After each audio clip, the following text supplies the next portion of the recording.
Hello बच्चों, let's see the question. The question is which of the following statements regarding the magnetic line of force is correct. तो उससे पहले मैं थोड़ा सा की कॉन्सेप्ट के बारे में बात कर लेता हूँ. देखिए आपको यहाँ पर जो की कॉन्सेप्ट यूज होगा, that key concept is we will use the properties of magnetic field lines.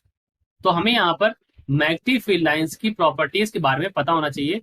सो हमारा जो की कॉन्सेप्ट है that you should know the properties of magnetic field lines, right. बाकी हमें क्या है, हमें एक एक स्टेटमेंट्स को पढ़ के उसके बारे में उसकी वैलिडिटी को चेक करना है कि वो करेक्ट है या इनकरेक्ट है.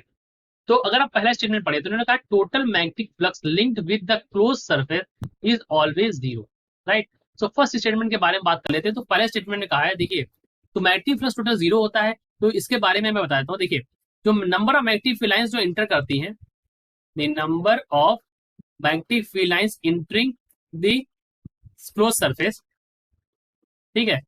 तो जो हमारी मैग्नेटिक फील्ड लाइंस अंदर जाती हैं, इंटर करती हैं, उतनी ही हमारी मैग्नेटिक फील्ड लाइंस हमारी क्या होती हैं, बाहर आती है. तो number of magnetic field lines entering is equals to number of magnetic field lines coming out, right.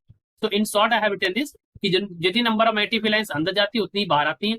यानी कि जो फ्लक्स होता है, flux through close surface is always zero.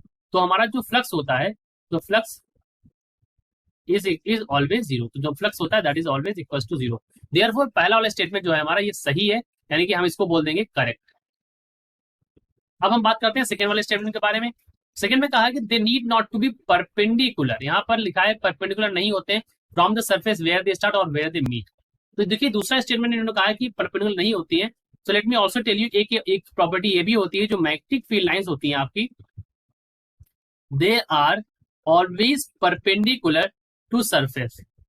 जहां से वो स्टार्ट होती है और जहां पर वो इन करती है, surface from where they start and in. तो जहां पर स्टार्ट करती हैं या जहां पर वो इंड होती है तो वो हमेशा परपेंडिकुलर होता है. तो ये वाला स्टेटमेंट हमारा क्या है, दिस इज नॉट करेक्ट. तो ये वाला स्टेटमेंट तो हमारा गलत हो गया. इसी तरह से हम बात करेंगे अपने थर्ड स्टेटमेंट के बारे में. उन्होंने कहा कि दे मे और may not pass through conductor.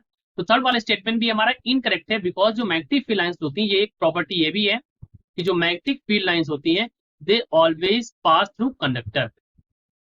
तो यही हमारी आपको प्रॉपर्टी आपको बच्चों याद रखनी है कि मैग्नेटिक फील्ड लाइंस जो होती हैं they always pass through conductor, right. Therefore जो हमारा स्टेटमेंट थर्ड वाला है this is also not correct. तो हमारा थर्ड वाला गलत हो गया और फोर्थ वाला तो ऑल ऑफ दिस तो इनकरेक्ट है. तो हमारा करेक्ट स्टेटमेंट है वो ऑप्शन नंबर 1 है, यानी कि total magnetic field lines entering is equal to total magnetic field lines coming out. Therefore the total magnetic flux linked with the close surface is always zero, right.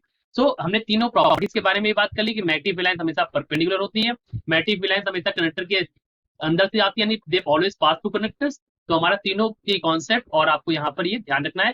Correct option हमारा option 1 है. I hope you understood it well. Best of luck.